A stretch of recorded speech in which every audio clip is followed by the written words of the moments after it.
Well, welcome to my channel. This is Pouring My Art Out for the Lord, and my name is Debbie, and I'm so glad that you're spending this time with me today. Today I'm going to make an Easter journal, and I was trying to decide what I wanted to do for this, and I looked back at what I had done last year, and this is the book that I made last year, and I have a couple of videos describing the process of making this. I'll link those below if you want to have a look.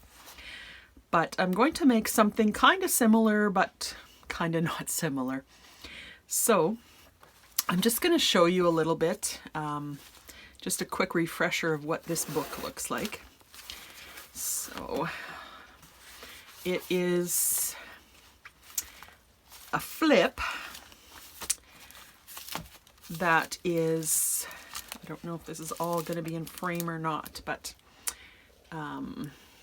it flips out like that. This closes up like this, and it also opens up here. And then there's a signature in here. So I learned lots of good things about Easter and Holy Week last year. So I wanted to do that again this year. So this is kind of what we're making. I made a kit last year that had some of these elements, and then I also used Bible Journal Love Kingdom Era kit, and that's where most of the purple comes from, was that kit.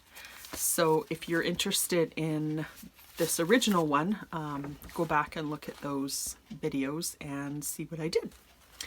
So I'll just put this aside for now. And I decided to use a few elements that were in the original kit.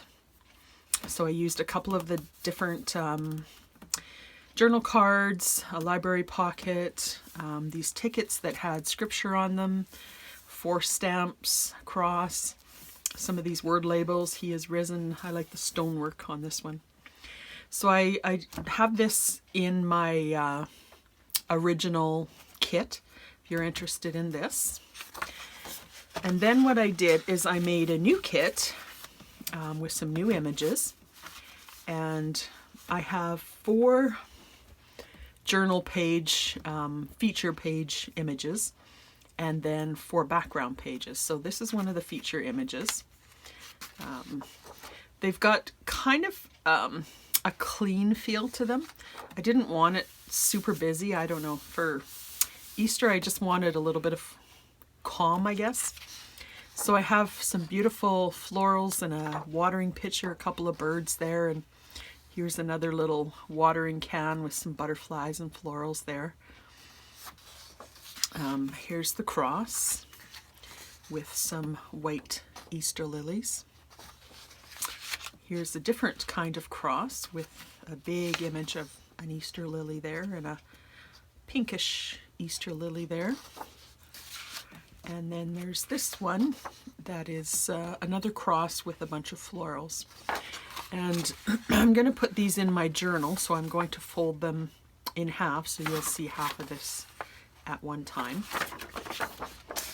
And then I have 4 backing papers, or you can use these to make pockets, your journal pages, different things. So this is the first one, just some antique ledger, very simple. Here's one with 3 birds, just kind of in the background there. Here's one just with the blue color. I'm introducing the blue color from last year, not the purple, but the blue. So the birds have some blue on them, and some of these different images have a little bit of blue on them.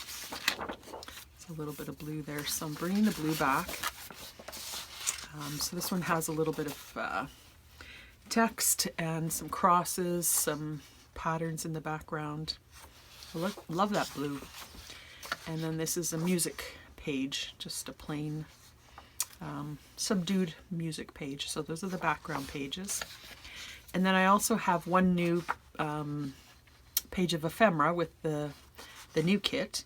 So I updated the calendar and the banner, maybe title page or whatever, to 2023. And then this was just something that I found in a vintage book. It's called The Bible in Symbols. And it's got like, in my Father's house are many rooms. If it were not so, I would have told you.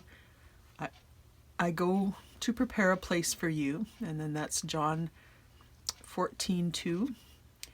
And there's, I guess that's an image of heaven. And had no need of the sun, neither the moon, to shine in it. So just kind of a neat little vintage little piece of ephemera there. And then I did some word strips that you can cut apart and put wherever you want. Easter, Christ is risen, he is risen indeed, he paid it all, crown of thorns, Hosanna. Palm Sunday, Holy Week, triumphal entry, he died that I might live, and the cross. And these are all in kind of a vintage typewriter font.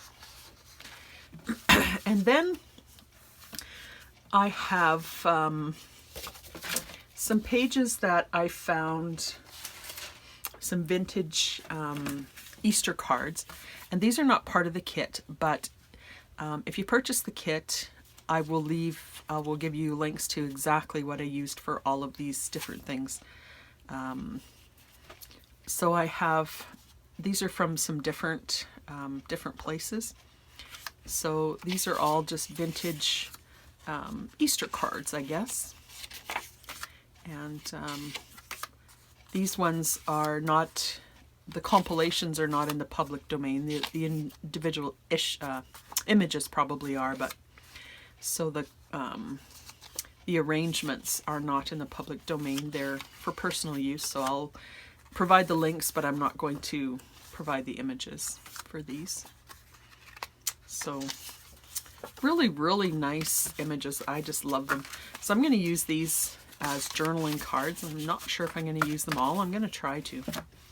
And then there's a couple more pages of those that I didn't cut apart yet. So those ones. And then these ones are, oh, and this one as well. And then these ones are, pardon me, a little smaller, kind of a tea card sort of thing.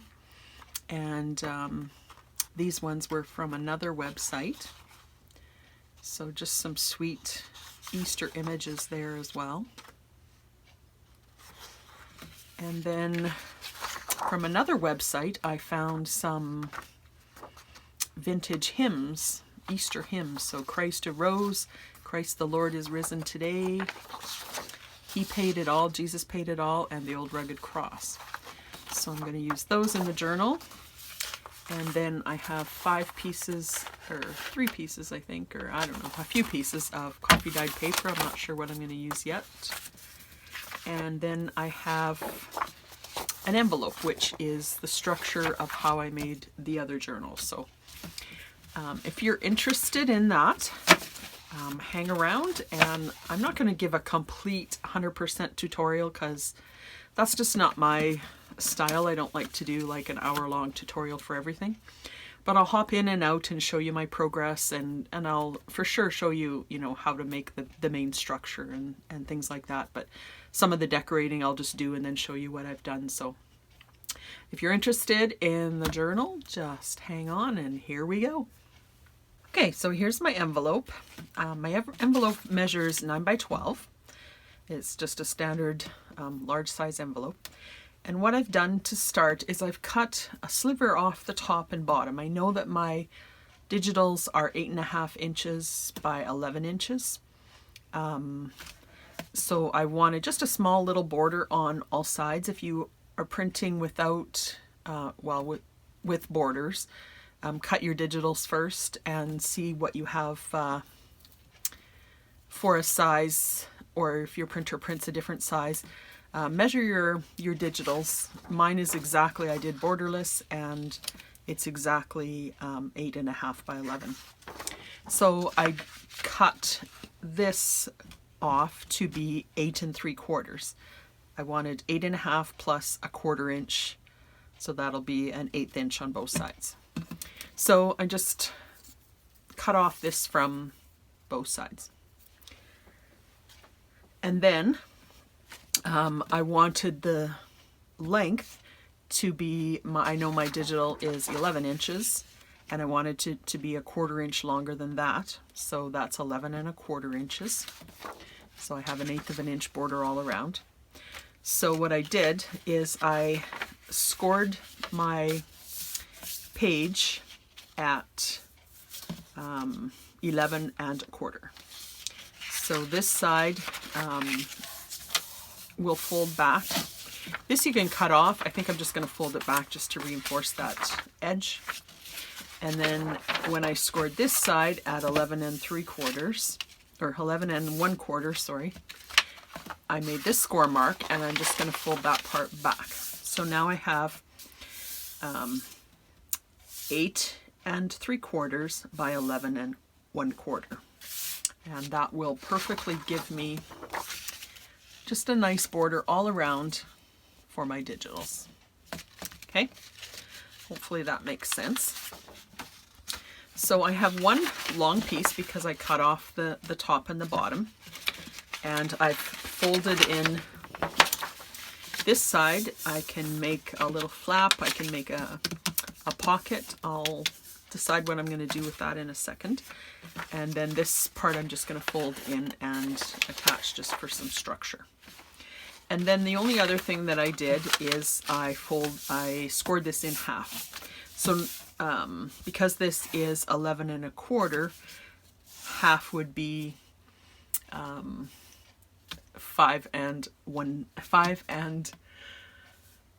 5/8.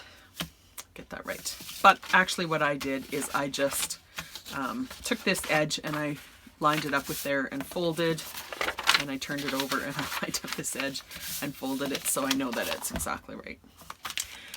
And then I want to fold it how I'm going to, just kind of fold it back and forth a couple of times, because you want these folds to be really nice and reinforced. This is how my original went. This pulled out like this pulled out like this, and then flat like that. So however you want to do it. The other thing that I'm going to do is I'm going to reinforce that edge, and I have here some medical tape, some fabric-y medical tape, and I'm just going to run that down here because I'm going to put my signature in here, and I want a little bit extra reinforcement in the spine, and I'm going to do it first because I'll cover my digitals will cover most of that. So I will do that. And then the other thing that I was just going to show you is this is what I picked for the cover.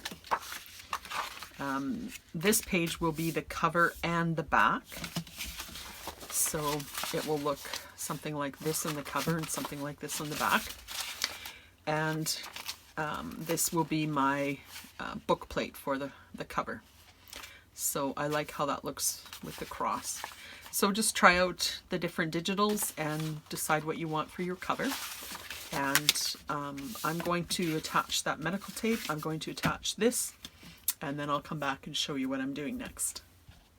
Okay, so I have the front and the back cover done. So I just glued that one piece on there. I'm going to ink on the edge there in a minute. And then this is how it will open. So this will open like that. I decided I am going to make this into a pocket, and then this will pull out like this, and then it will close up like this. So glue your front and back cover on and fold it again so that it's got nice folds. And I didn't print on the back of any of my digitals yet because I wanted to decide what I wanted to put in here, because there's no sense in printing on the back for these pages. So now I have this 4-page spread and this 2-page spread, and I'm going to decide what I want in here, and then the other ones I'm going to use in my signature. So because I'm going to put a bunch of pockets and different things, I might want some of the more plain pages in here. like that sort of thing. This one I don't want too similar beside each other like that. I might do that. This one is a busy print, obviously, but I really love that print. And then I'll do something for the back here.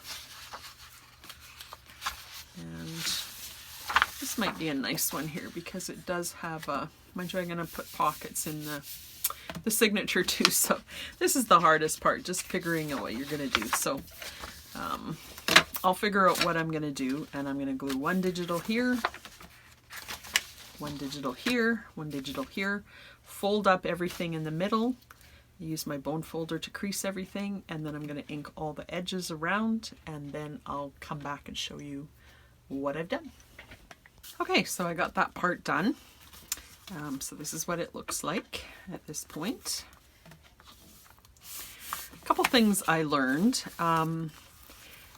If you don't want this kind of cracking here, not really cracking, but it didn't make a nice fold there initially. Yeah, I had to work at it.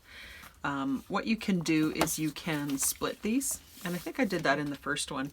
So cut this in half, trim each one a little bit, and then do half of the page here and half of the page here, and you can mix and match them then if you like. I'm okay with it like this. I think it adds a little bit extra structure to those folds. But I think what I would do next time is I would put a bead of glue right in that crease. I used glue stick, and then I did tacky glue just around the edges. But I think I would do one strip of glue here and then really burnish that and let it dry completely, and then I think it would fold without that rippling happening.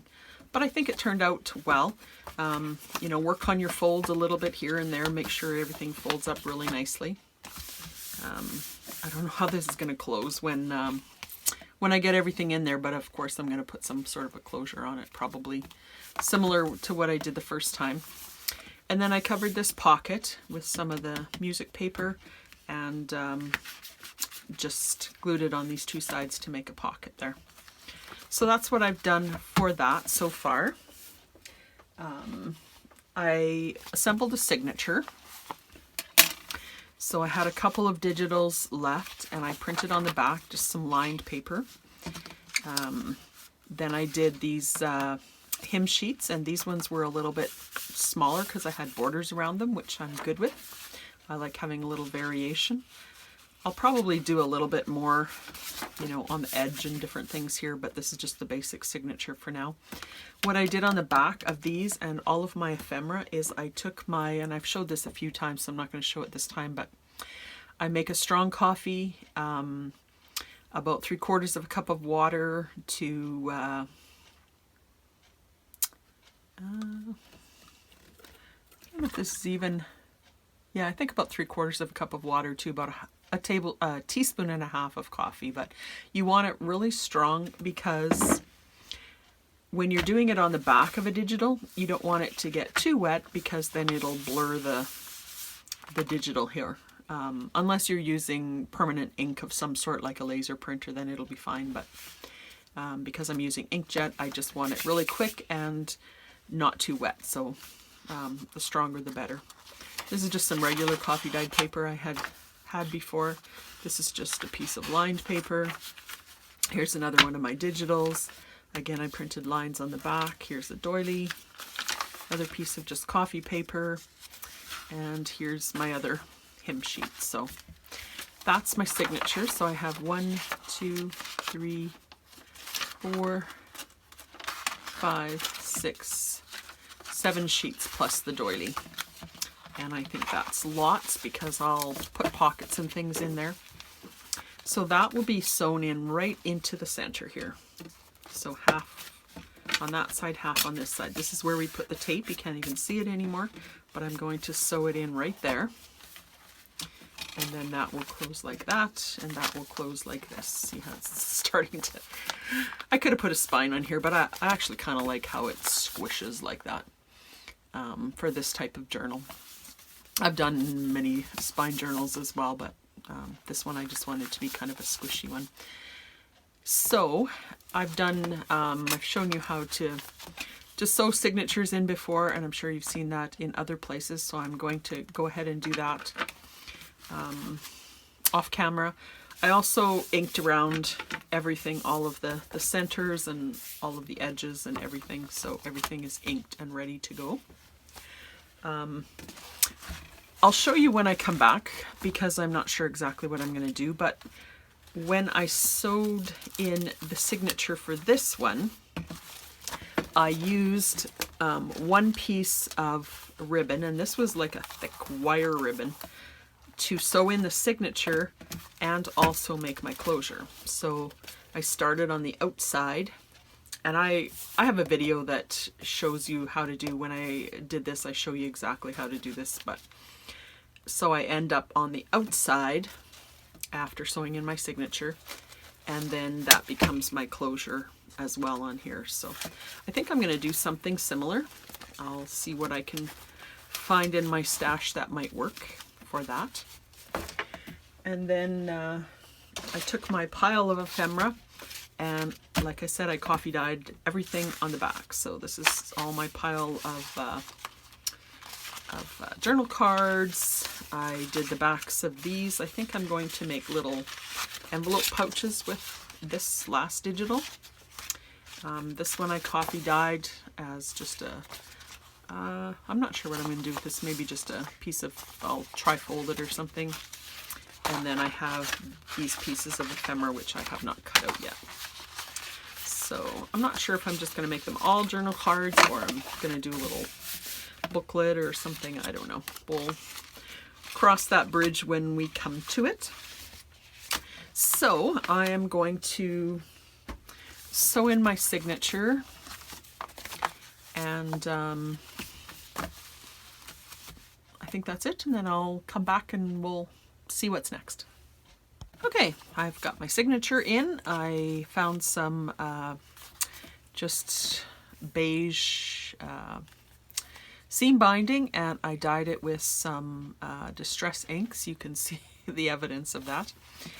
And so I bound in my signature with that in there, and then I tied it here on the outside, and then I could either tie a bow, or I think I'm just gonna do something like this time.